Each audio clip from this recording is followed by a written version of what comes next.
দেখো, এর আগের প্রিভিয়াস ভিডিওর মধ্যে আমি 1 মার্কের সবগুলি করিয়ে দিয়েছিলাম, সঠিক উত্তর, তারপর 1 মার্কের।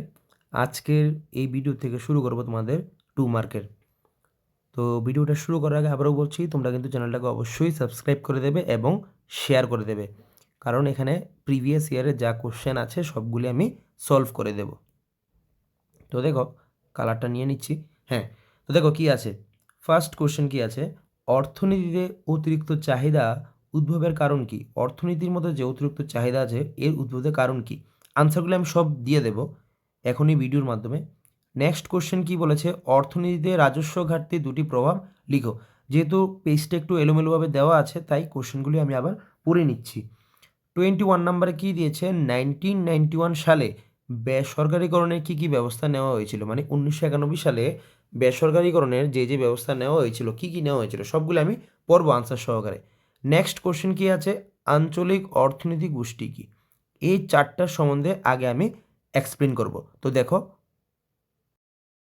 দেখো 19 নম্বরের কোশ্চেন আনসার, অর্থনীতিতে অতিরিক্ত চাহিদা উদ্ভবের কারণ কি? বলেছে মুদ্রাস্ফীতিজনিত ব্যবধান। অর্থনীতিতে অতিরিক্ত চাহিদা সাধারণত সামগ্রিক সরবরাহকে ছাড়িয়ে গেলে ঘটে।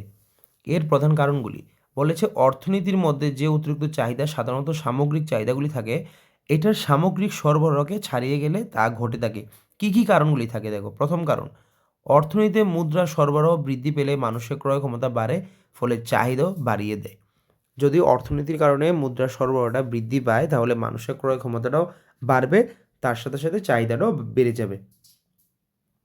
সরকারি ব্যয় বৃদ্ধি পেলে বা কর হ্রাস পেলে, কর মানে কি, ওয়ান টাইপ অফ ট্যাক্স যেটাকে বলে আর কি, কর যদি হ্রাস পায় মানে কমতে থাকে, ডাউন হতে থাকে, তাহলে মানুষের হাতে যে অতিরিক্ত অর্থ আসে যা অতিরিক্ত চাহিদা থেকে সৃষ্টি করে।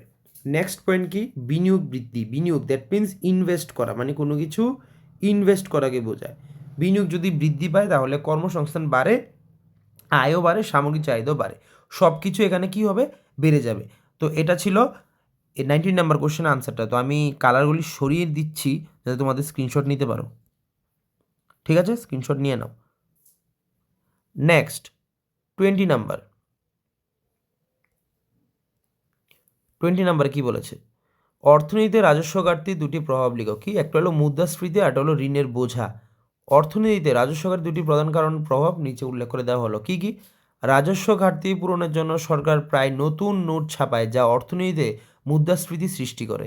ঘাটতি পূরণের জন্য সরকারি বা দেশীয় বা বিদেশি উৎস থেকে ঋণ নেয়, ফলে ঋণের বোঝা বাড়ে, ফলে ভবিষ্যতে প্রজন্মের জন্য সুদের চাপ সৃষ্টি হয়, মানে সুদের হারের যে জিনিসটা ওইটা বেড়ে যায়। এটা ছিল 19 নাম্বারেরটা। 21 নম্বরে দেখো কি বলেছে, 1991 সালে বেসরকারীকরণের কী কী ব্যবস্থা নেওয়া হয়েছিল? 1991 সালের অর্থনৈতিক সংস্কারের সময় যে বেসরকারীকরণের জন্য প্রধানত নিম্নলিখিত ব্যবস্থাগুলি নেওয়া হয়েছিল তা হলো, সরকারি মালিকানাধীন উদ্যোগগুলির শেয়ার ব্যক্তিগত বিনিয়োগের কাছে বিক্রি করা হয়েছিল। সরকারিভাবে যে মালিকানাধীন আছে ওইটার শেয়ারটা ব্যক্তিগতভাবে বিনিয়োগকারীদের কাছে বিক্রি করা হয়েছিল। নাম্বার 2, অনেক রাষ্ট্রীয় মালিকানাধীন সংস্থার বিলগ্নীকরণ করা হয়েছিল, যার ফলে বেসরকারি খাতে অংশগ্রহণ করা বৃদ্ধি পেয়েছিল।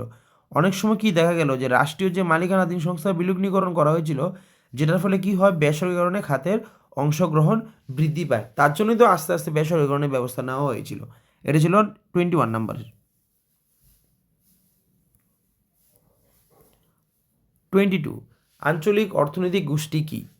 বাণিজ্যিক চুক্তিভিত্তিক গঠন। আঞ্চলিক অর্থনৈতিক গোষ্ঠী হলো এমন একটি সংগঠন যেখানে ভৌগোলিকভাবে কাছাকাছি অবস্থিত দেশগুলি, যেমন কি কি, বাণিজ্য, বিনিয়োগ ও অন্যান্য অর্থনৈতিক ক্ষেত্রে সহযোগিতা বাড়ার জন্য এই চুক্তি করে।